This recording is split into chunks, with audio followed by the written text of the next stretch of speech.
حیات الصحابہ جلد اول مضمون صلح حدیبیہ کا قصہ۔ بسم اللہ الرحمن الرحیم۔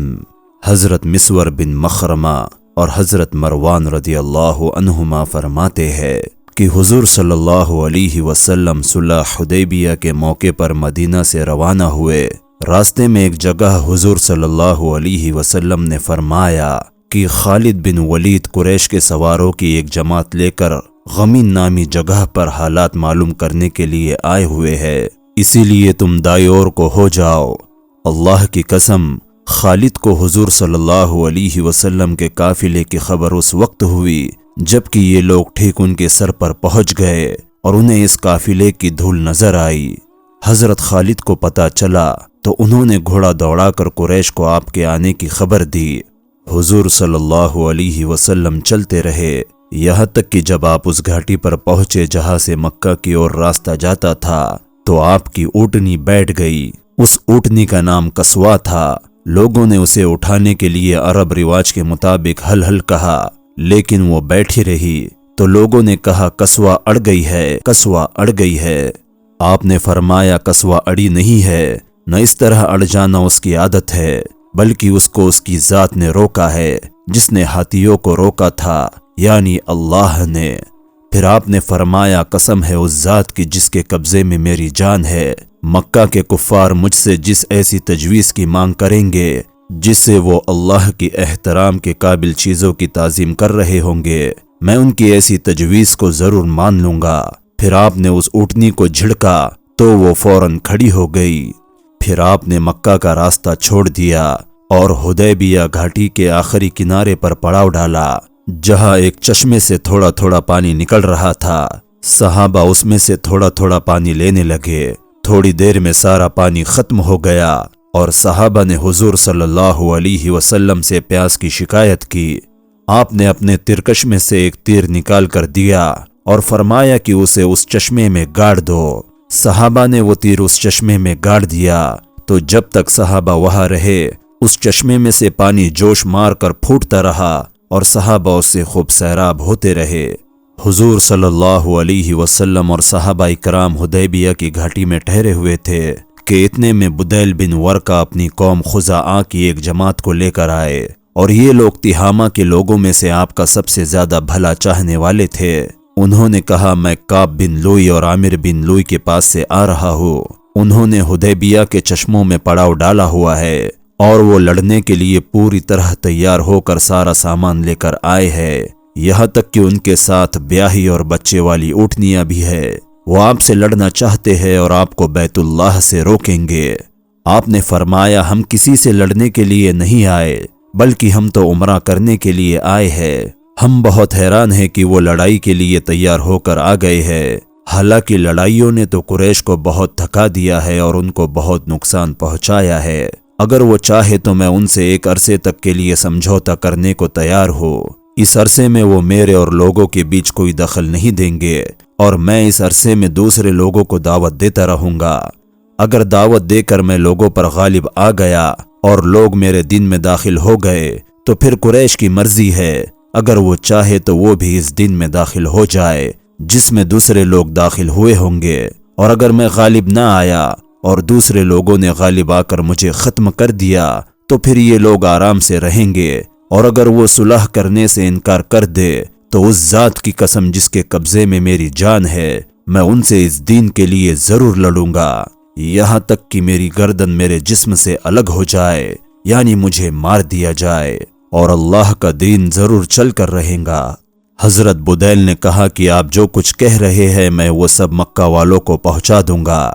چنانچہ حضرت بدیل وہاں سے چل کر قریش کے پاس پہنچے اور ان سے کہا ہم اس آدمی کے پاس سے آپ کے پاس آ رہے ہیں اور ہم نے اس کو ایک بات کہتے ہوئے سنا ہے، اگر آپ چاہے تو ہم اس کی بات آپ کو پیش کر دے۔ مکہ کے نادان قسم کے لوگوں نے کہا ہمیں ان کی کوئی بات بتانے کی ضرورت نہیں ہے، لیکن ان میں سے سمجھدار لوگوں نے کہا تم نے ان سے جو سنا ہے وہ ہمیں ضرور بتاؤ۔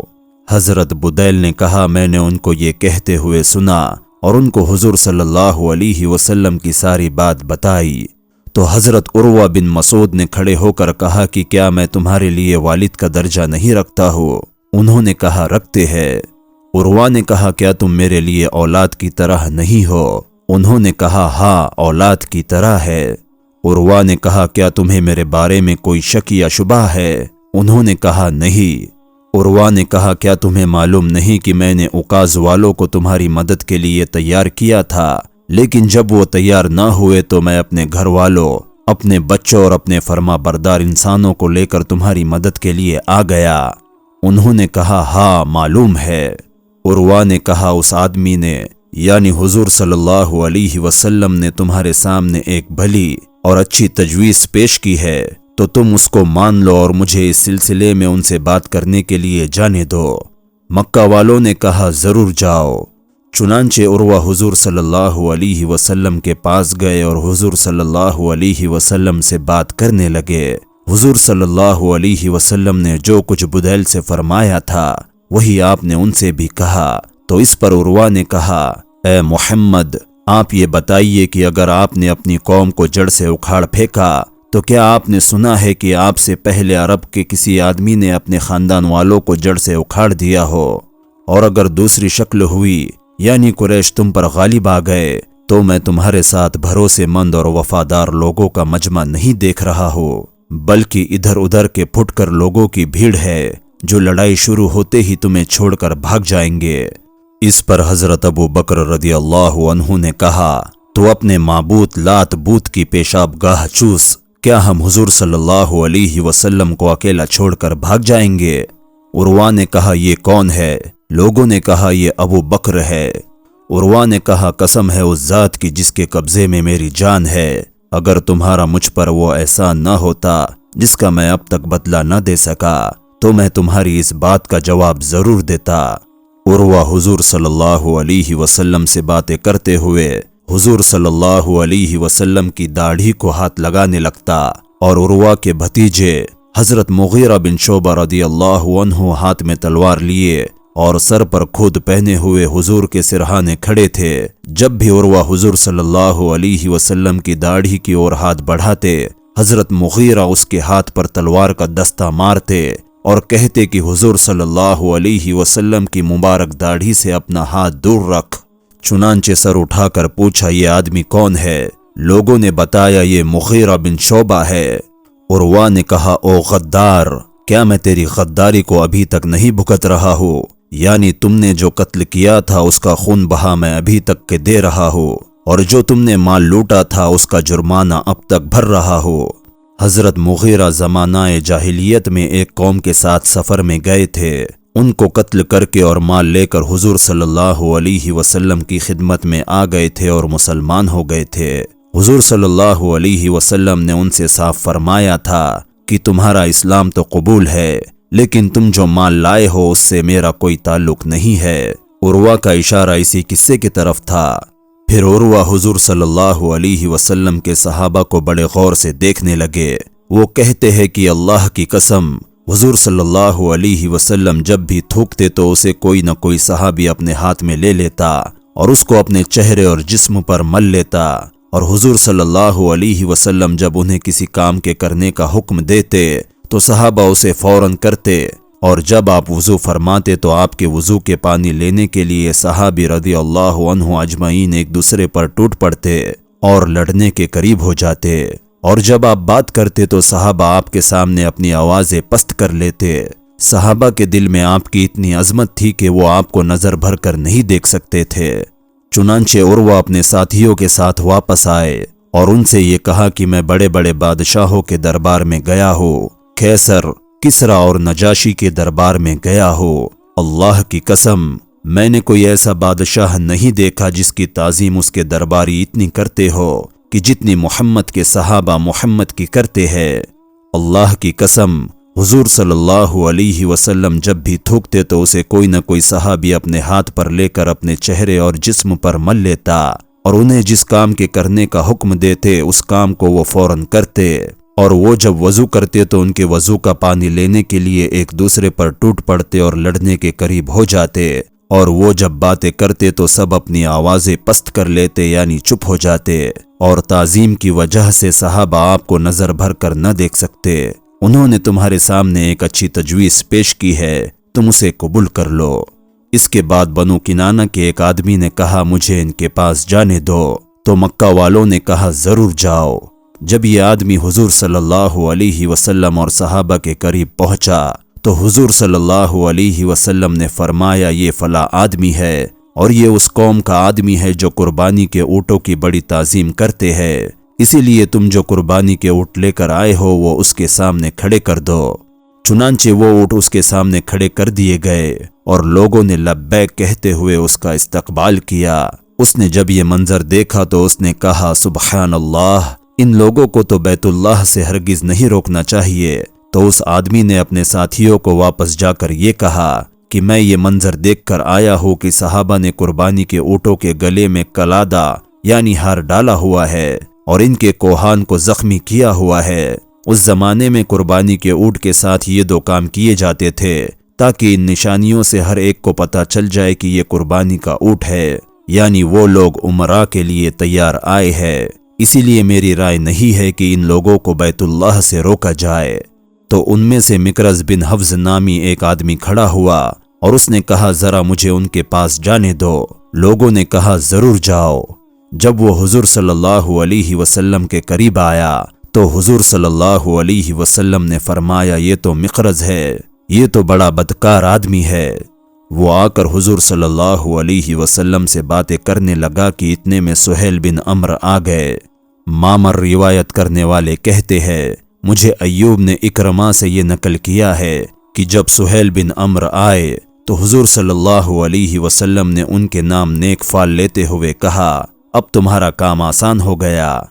मामर कहते हैं कि ज़ोहरी अपनी हदीस में यो बयान करते हैं कि सुहेल ने कहा, आइए समझौता नामा लिख देते हैं। हुजूर ने लिखने वाले को बुलाया और उससे फरमाया, लिखो बिस्मिल्लाहिर्रहमानिर्रहीम।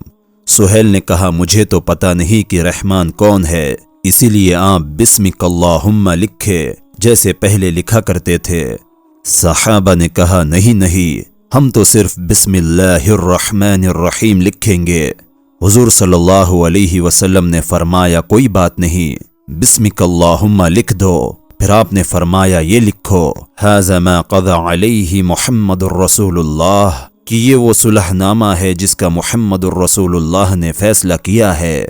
सुहेल ने कहा, अगर हम ये बात मान लेते कि आप अल्लाह के रसूल है तो न हम आपको बैतुल्लाह से रोकते और न हम आपसे लड़ाई लड़ते। और सुलहनामा में वो बात लिखी जाती है जो दोनों फरीकों को तस्लीम हो, इसीलिए मुहम्मद बिन अब्दुल्लाह लिखो। हुजूर सल्लल्लाहु अलैहि वसल्लम ने फरमाया, अल्लाह की कसम, चाहे तुम ना मानो, हूँ तो मैं अल्लाह का रसूल, लेकिन मुहम्मद बिन अब्दुल्लाह लिख दो।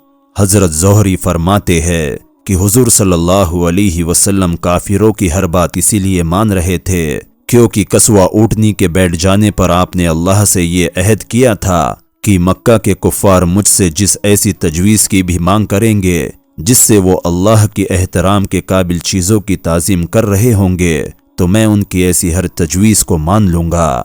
हुजूर सल्लल्लाहु अलैहि वसल्लम ने उससे फरमाया कि सुलह की शर्त ये होंगी कि तुम हमें बैतुल्लाह का तवाफ़ करने दोगे। तो सुहेल ने कहा कि अगर आप इसी साल बैतुल्लाह का तवाफ़ करेंगे तो सारे अरब में ये बात मशहूर हो जाएंगी कि हम मक्का वाले आपसे दब गए, इसीलिए आप इस साल ना करें, अगले साल कर लेना। चुनांचे ये बात सुलहनामा में लिखी गई कि अगले साल तवाफ़ और उम्रा करेंगे। सुहेल ने कहा, सुलहनामा की शर्त ये होंगी कि हम में से जो आदमी भी आपके पास चला जाएगा, चाहे वो आपके दीन पर हो, आप उसे हमारे पास वापस कर देंगे।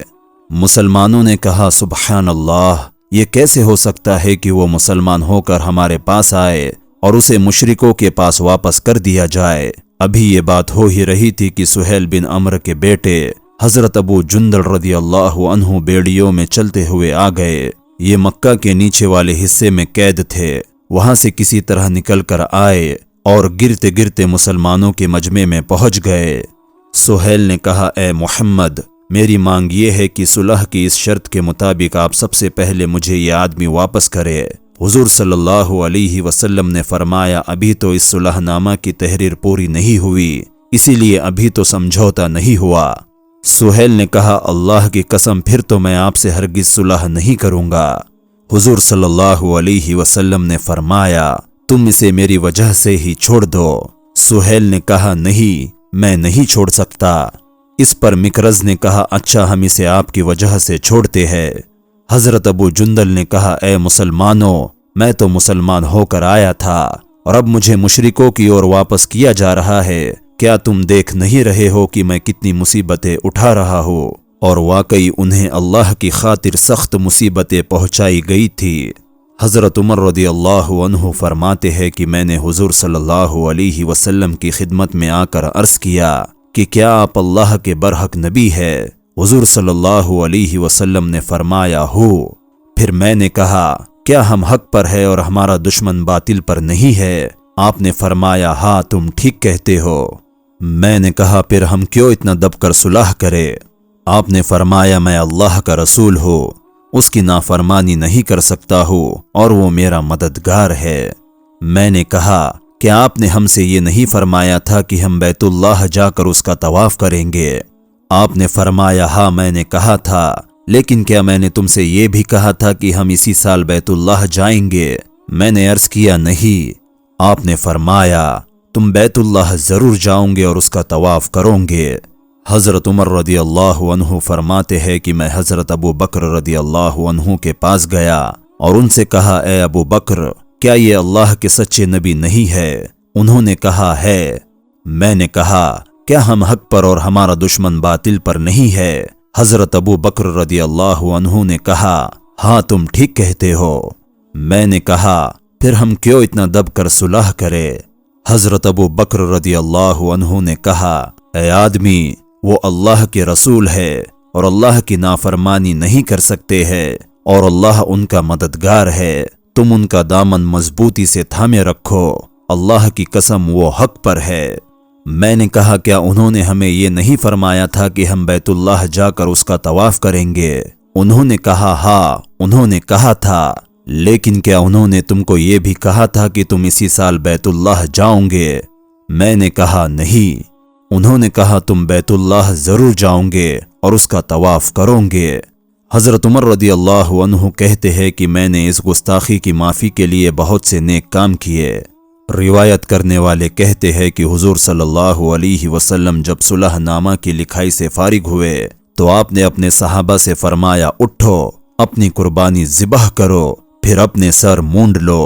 रिवायत करने वाले कहते हैं कि अल्लाह की कसम, कोई आदमी भी खड़ा ना हुआ यहाँ तक कि आपने ये हुक्म 3 बार दिया। जब इनमें से कोई भी खड़ा ना हुआ तो हुजूर सल्लल्लाहु अलैहि वसल्लम उम्मे सलमा रदियल्लाहु अन्हु के पास तशरीफ ले गए और लोगों की ओर से आपको जो परेशानी पेश आ रही थी वो उनको बताई। तो उन्होंने कहा, ए अल्लाह के रसूल, क्या आप ऐसा कराना चाहते हैं? आप बाहर तशरीफ ले जाए और इनमें से किसी से कोई बात न करे, बल्कि अपनी कुर्बानी ज़िबह करे और अपने नाई को बुलाकर सर मुंडा ले। चुनांचे आप बाहर तशरीफ लाए, इनमें से किसी से कोई बात न की, अपनी कुर्बानी को ज़िबह किया और अपने नाई को बुलाकर बाल मुंडवाए। जब सहाबा ने ये देखा तो उन्होंने भी खड़े होकर अपनी कुर्बानियां ज़िबह की और एक दूसरे के बाल मुंडने लगे और रंजो गम के मारे ये हाल था कि ऐसे लग रहा था कि जैसे एक दूसरे को कत्ल कर देंगे। फिर आपके पास कुछ मोमिन औरतें आई जिनके बारे में उसी वक्त अल्लाह ने ये आयतें उतारी जिसका तर्जमा है, ए ईमान वालो, जब आए तुम्हारे पास ईमान वाली औरतें वतन छोड़कर तो उनको जांच लो, अल्लाह खूब जानता है उनके ईमान को। फिर अगर जानो कि वो ईमान पर है तो मत फेरो उनको काफिरों की तरफ। न ये औरतें हलाल है इन काफिरों को और न वो काफिर हलाल है इन औरतों को, और गुनाह नहीं तुमको कि निकाह कर लो इन औरतों से जब उनको दो उनके मेहर, और न रखो अपने कब्जे में नामूस काफिर औरतों के। चुनांचे इस हुक्म की वजह से हजरत उमर रदियल्लाहु अन्हु ने अपनी 2 औरतों को तलाक दे दी जो मुशरिक थी। उनमें से एक से मुआविया बिन अबू सुफियान ने और दूसरी से सफवान बिन उमैया ने शादी कर ली। ये दोनों उस वक्त तक मुसलमान नहीं हुए थे। फिर हुजूर सल्लल्लाहु अलैहि वसल्लम मदीना वापस आ गए। इतने में कुरैश के अबू बसीर रदियल्लाहु अन्हु मुसलमान होकर आपके पास आ गए। मक्का वालों ने उनको वापस बुलाने के लिए 2 आदमी भेजे कि आपने हमसे जो समझौता किया है उसे पूरा करे। आपने हजरत अबू बसीर को उन दोनों के हवाले कर दिया। वो दोनों उनको लेकर वहां से चल पड़े, यहाँ तक कि जुल्हुलैफा पहुंचकर ठहर गए और खजूरें खाने लगे। हजरत अबू बसीर ने इन दोनों में से एक से कहा, ऐ फला, मुझे तेरी तलवार बड़ी अच्छी नजर आ रही है। उसने मयान में से तलवार निकाल कर कहा, हाँ, अल्लाह की कसम, ये तो बहुत अच्छी तलवार है और मैंने इसे बहुत से लोगों पर आजमाया है। हजरत अबू बसीर ने कहा, जरा मुझे दिखाओ, मैं इसे देख लो। उसने तलवार उनके हवाले कर दी। उन्होंने उस पर तलवार का ऐसा वार किया कि वो वही ठंडा हो गया। दूसरा वहां से मदीना की ओर भाग पड़ा और दौड़ता हुआ मस्जिद नबवी में दाखिल हुआ। हुजूर सल्लल्लाहु अलैहि वसल्लम ने उसे देखकर फरमाया, इसने कोई घबराहट की चीज देखी है। जब वो हुजूर सल्लल्लाहु अलैहि वसल्लम की खिदमत में पहुंचा तो उसने कहा, मेरा साथी तो मारा जा चुका, अब मेरा नंबर है। इसके बाद अबू बसीर पहुंचे और अर्ज किया, ऐ अल्लाह के नबी, अल्लाह ने आपका अहद पूरा करा दिया कि आपने तो मुझे वापस कर दिया था, अब अल्लाह ने मुझे इन लोगों से छुटकारा दिला दिया है।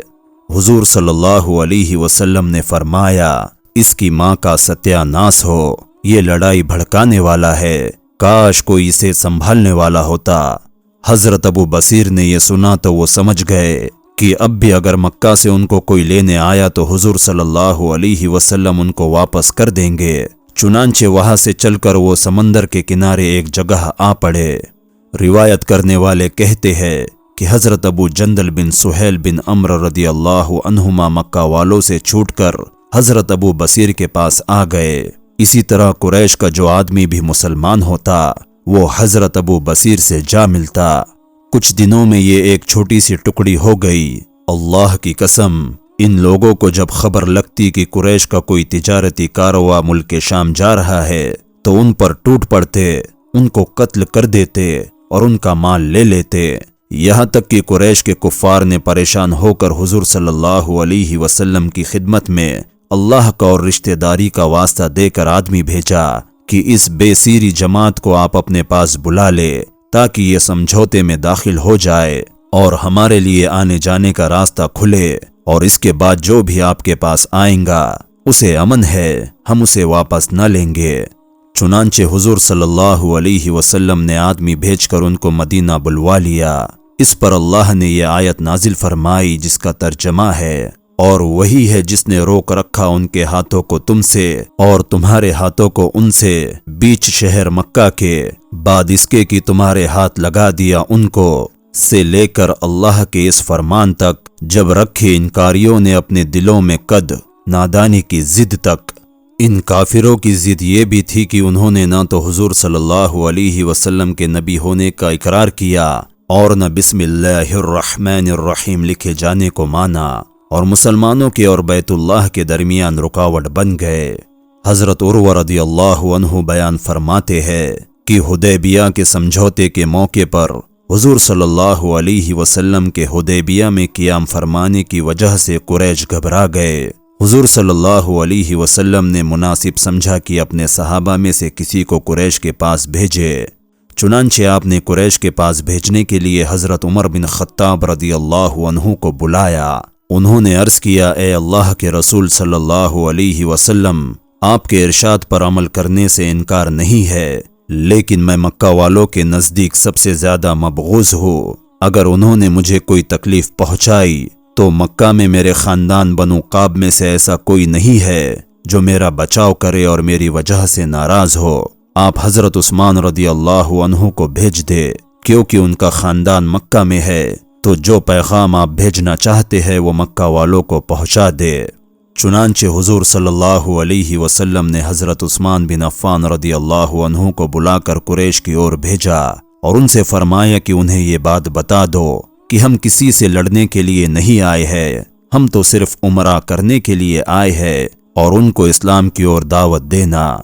आपने हजरत उस्मान रदियल्लाहु अन्हु को ये भी हुक्म दिया कि मक्का में जो मोमिन मर्द और औरतें हैं, हजरत उस्मान उनके पास जाकर उनको फतह की खुशखबरी सुना दे और उनको बता दे कि अल्लाह बहुत जल्द मक्का में अपने दीन को ऐसा गालिब करेंगे कि फिर किसी को अपना ईमान छिपाने की जरूरत न रहेगी।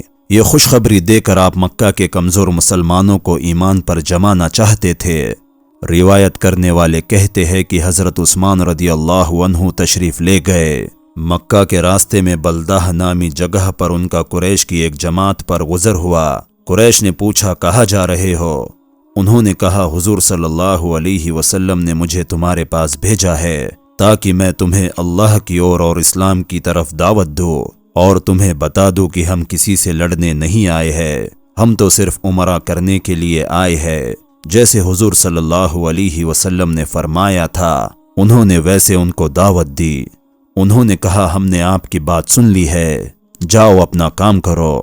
آبان بن سعید بن عاص نے کھڑے ہو کر حضرت عثمان رضی اللہ عنہ کا استقبال کیا اور ان کو اپنی پناہ میں لیا، اپنے گھوڑے کی زین کسی اور حضرت عثمان رضی اللہ عنہ کو اپنے گھوڑے پر آگے بٹھا کر مکہ لے گئے۔ پھر قریش نے بدیل بن ورقہ خجاعی اور قبیلہ بنو کنانہ کے ایک آدمی کو حضور صلی اللہ علیہ وسلم کے پاس بھیجا۔ اس کے بعد عروہ بن مسعود ثقفی آئے۔ آگے حدیث اور بھی ہے۔ حضرت ابن عباس عنہما فرماتے ہیں کہ حضرت عمر رضی اللہ عنہ نے فرمایا کہ حضور صلی اللہ علیہ وسلم نے مکہ والوں سے دب کر صلح کی اور ان کی ساری باتیں مان لی۔ اگر حضور صلی اللہ علیہ وسلم کسی اور کو امیر بنا کر بھیجتے اور وہ اس طرح کرتا جیسے حضور صلی اللہ علیہ وسلم نے کیا تو میں اس کی کوئی بات نہ سنتا نہ مانتا۔ آپ نے ان کی یہ شرط بھی مان لی تھی کہ جو کافر مسلمان ہو کر مسلمانوں کے پاس جائیں گا مسلمان اسے واپس کر دیں گے، اور جو مسلمان نعوذ باللہ من ذالک کافر ہو کر کافروں کے پاس جائیں گا کافر اسے واپس نہیں کریں گے۔ حضرت ابو بکر صدیق رضی اللہ عنہ فرمایا کرتے تھے کہ اسلام میں حدیبیہ کی جیت سے بڑی کوئی جیت نہیں ہے۔ محمد صلی اللہ علیہ وسلم اور ان کے رب کے درمیان جو معاملہ تھا لوگ اسے سمجھ نہ سکے، بندے جلد بازی کرتے ہیں اور اللہ ان کی طرح جلد بازی نہیں کرتے بلکہ اپنی ترتیب اور ارادے کے مطابق ہر کام کو اپنے مقرر کیے ہوئے وقت پر کرتے ہیں۔ یہ منظر بھی میرے سامنے ہے کہ آخری حج کے موقع پر حضرت سہیل بن عمرو قربان گاہ میں کھڑے ہو کر قربانی کی اونٹنیاں حضور صلی اللہ علیہ وسلم کے قریب کر رہے تھے اور حضور صلی اللہ علیہ وسلم ان کو اپنے ہاتھ سے ذبح کر رہے تھے۔ پھر آپ نے نائی کو بلوا کر اپنے بال منڈوائے تو میں نے دیکھا کہ حضرت سہیل حضور صلی اللہ علیہ وسلم کے بالوں کو چن چن کر اپنی آنکھوں پر رکھ رہے تھے، اور میں یہ سوچ رہا تھا کہ یہ وہی سہیل ہے جنہوں نے حدیبیہ سمجھوتے کے موقع پر بسم اللہ الرحمن الرحیم کے اور محمد رسول اللہ صلی اللہ علیہ وسلم کے سمجھوتا نامہ میں لکھے جانے سے انکار کر دیا تھا۔ یہ دیکھ کر میں نے اس اللہ کی تعریف کی جس نے ان کو اسلام کی ہدایت دی۔